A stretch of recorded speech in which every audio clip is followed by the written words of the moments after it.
नमस्कार। मेरे YouTube channel यश ज्ञान में आप सभी लोगों का स्वागत है।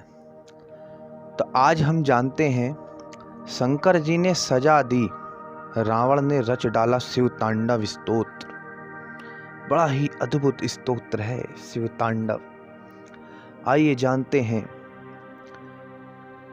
कि शिव तांडव रावण ने किस प्रकार रचा। आइए उसकी कथा पर ध्यान देते हैं थोड़ा सा। कुबेर और रावण दोनों ही ऋषि विश्रवा मुनि की संतानें थे। दोनों सौतेले थे। व्यवहार और आचार विचार में काफी अंतर था। रावण महाज्ञाता तो था, लेकिन अहंकारी था। उसका मानना था कि सभी चीजें हासिल कर सकता हूं मैं, उससे बड़ा कोई नहीं है।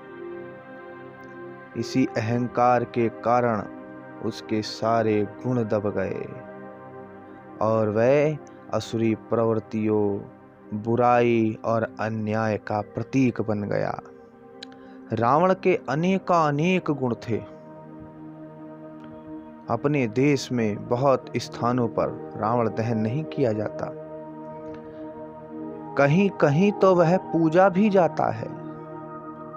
वह चारों वेदों का ज्ञाता, वास्तुकार, शिल्पकार, आयुर्वेद का महान ज्ञाता, संस्कृत का प्रकांड विद्वान, संगीतज्ञ, राजनीतिज्ञ होने के साथ साथ भगवान शिव का प्रिय भक्त भी था।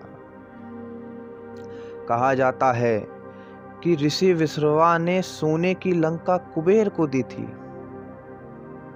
लेकिन कुबेर का मन नहीं रमा। उन्होंने सब कुछ त्याग दिया। रावण लंकाधिपति बना। सब कुछ रावण ने ले लिया। कालांतर में रावण ने कुबेर की नगरी पर भी आधिपत्य कर लिया। पुष्पक विमान भी कब्जा लिया। ऐसी कथा आती है। एक बार रावण पुष्पक विमान से सैर कर रहा था। तभी कैलाश पर्वत के पास आकर उसके विमान की गति कम हो गई। रावण को घोर आश्चर्य हुआ।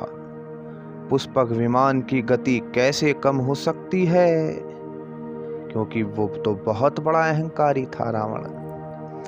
नंदीश्वर ने समझाया कि यहाँ भगवान शिव वास करते हैं, थोड़ा संभल के जाओ यहाँ से, नहीं तो अपना यहाँ से रास्ता मोड़ लो, वापस लौट जाओ। रावण नहीं माना, क्योंकि बहुत अहंकारी था वो। अब उसने क्या किया? उसने अब वहां जो कैलाश पर्वत था, रावण ने उसके नीचे अपना हाथ दिया और उस पर्वत को उठा दिया। अब भगवान शंकर ध्यान मुद्रा से उठ गए। उन्होंने अपने पैर का अंगूठा जैसे ही नीचे रखा, रावण का हाथ दब गया। बहुत कोशिश की रावण ने, लेकिन मुक्त नहीं हो पाया। मंत्रियों ने भी समझाया कि शंकर जी कुपित हो गए हैं, नाराज हो गए हैं, रुष्ट हो गए हैं, इनकी अब स्तुति करनी पड़ेगी। भगवान भोलेनाथ की स्तुति। तब असहनीय होकर पीड़ा में रावण अपने दर्द से कराहते हुए रावण ने शिव तांडव स्तोत्र की रचना की। इससे भगवान शंकर प्रसन्न और रावण को भार से मुक्त किया। माना जाता है कि यही पीड़ा संस्कृत निष्ठ शिव तांडव स्तोत्र में अभिव्यक्त हुई है। यह रावण स्तोत्र बोलने और पढ़ने दोनों में कठिन है। बहुत कम ही लोग इसको पढ़ पाते हैं और बोल पाते हैं, क्योंकि इसमें आकार, उकार और मकार के साथ ही श्वास की आरोह और अवरोह की उद्भुत क्रिया होती है। कुछ व्यक्ति, कुछ ब्राह्मण तो एक ही श्वास में पड़ जाते हैं इसको। आइए जानते हैं कि शिव तांडव पढ़ने से क्या क्या फायदे हो सकते हैं हम सब लोगों के। काल सर्प दोष या पितृ दोष से पीड़ित हो व्यक्ति, उसके लिए शिव तांडव स्तोत्र अमोघ औषधि है।